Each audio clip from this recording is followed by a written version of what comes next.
All right, guys, so today I am niter bluing. So these are some niter bluing salts from Brownells, also known as heat blue.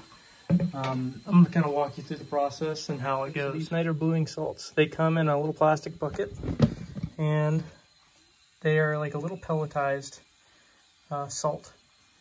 But that pink color is just for them at the factory to know what it is and to take it away from their others so they don't mix it up with their other salts.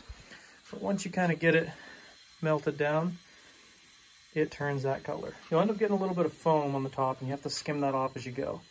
But if you're just doing a new pot, you want to put about half as much as your end desired to use, or half as much as you're going to want in the pot, because it will grow a little bit and foam up. And then you just keep adding one scoop at a time until you get to the level you want. So for my setup, I'm using a propane 3-burner. This is just kind of temporary for now. I have it set up not in my shop, out in the back garage, because it's so hot out and I wanted a lot of ventilation for the fumes. But got it in a cast iron Dutch oven. Sorry about the lighting here. Cast iron Dutch oven. Brand new, bought it on eBay for like 30 bucks, I think it was. So pretty good tank setup, but that heavy cast iron is going to allow me to hold heat a lot better. So I had to put it up on this little riser because this stove was just putting too much heat out, and I couldn't hold it at 560 degrees, which is what the coloring I'm looking for.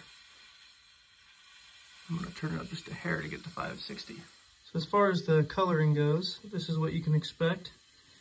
560 is full blue, 570 is dark blue. I'm going to try to go for the full blue. Might end up going to dark blue, but if you go past the temperature, then you have to polish it back and do it over again. So I'm going to try to start on the low end and move up. I'm just bluing an extractor for an 1895 Winchester. I got a bunch of parts to do, and I'm just doing this one for the video. I polished it to 400, wiped it down with alcohol to degrease it, and now I have it hanging dry. You don't want it to be wet at all when it goes into the salts, and you don't want to go more than 2 hours in between polish and putting them in the salts themselves. And why 2 hours? Really it just comes down to that's about the time that you start getting oxidation on the steel, and that oxidation or rust will end up not bluing in that particular spot. So you can use stainless steel in the salts and it won't hurt them.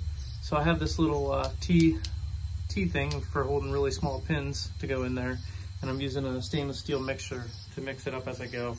But make sure you read the directions that come with the Brownells kit. So we are at 560 now. I'm going to lower this extractor down into it, and you want it to sit there for about 5 minutes or so.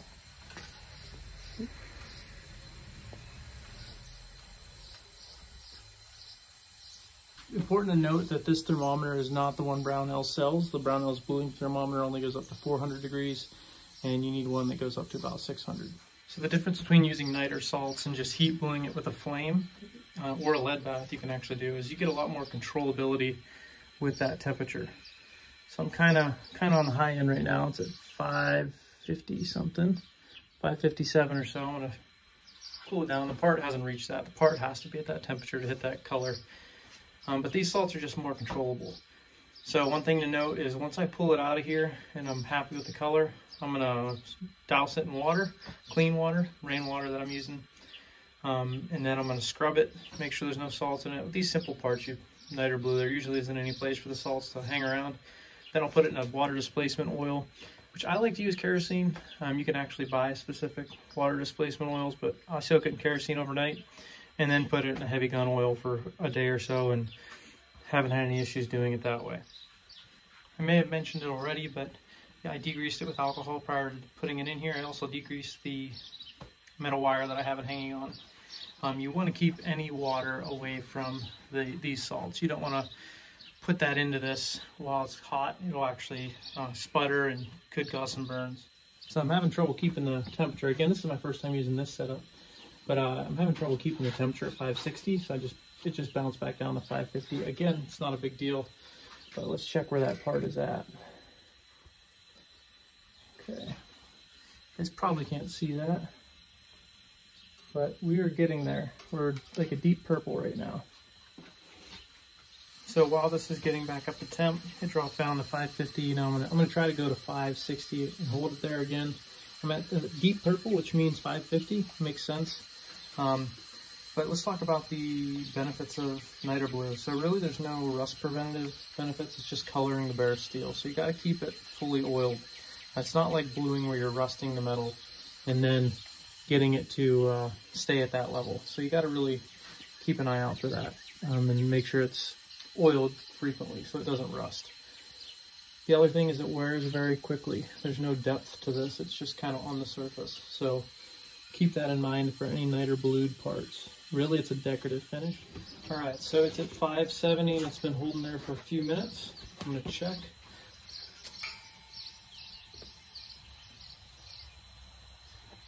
All right. So we are very close. I have the blue I want on the bottom part of the extractor, or like on the nose of the extractor, but it's still a little bit purple on the back end. That can happen whether if it's thicker metal or in this case, it is just the way it's suspended in the bath. I should have made a wire thing that held it kind of parallel to the bottom, but the nose is heavier and it's going nose down in there, and that's why it's at that different color towards the front end. Luckily, it will catch up. The rest of it will catch up once it reaches temperature. That's what's nice about these. Like if you're flame bluing this, that's when you can really get that discoloration and it kind of fades in and out. For this, I know that it's not going to go past that blue because it's staying at that temperature. All right, so I just checked it. It is a good color. It's not going to show up on camera. I'll show you after I dunk it in the water. Okay, so before I get into showing you the color and everything, storage of these salts is super important. So these are very, I think it's called hygroscopic, I believe that is.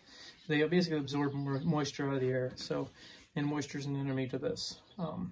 So what you want to do is once this fully cools down, I'm going to throw some saran wrap over the top, put that lid back on it and tape it shut until the next time I use it. And that should keep enough out of it where they'll be good to go and used over and over again. This isn't really that much of an expendable product. Like it just, you can use it for a very long time. That tub I showed you is probably gonna last me 10, 15 years. Okay, and here's the finished product. It's kind of hard to zoom in and see, but let me try to get a good focus on it.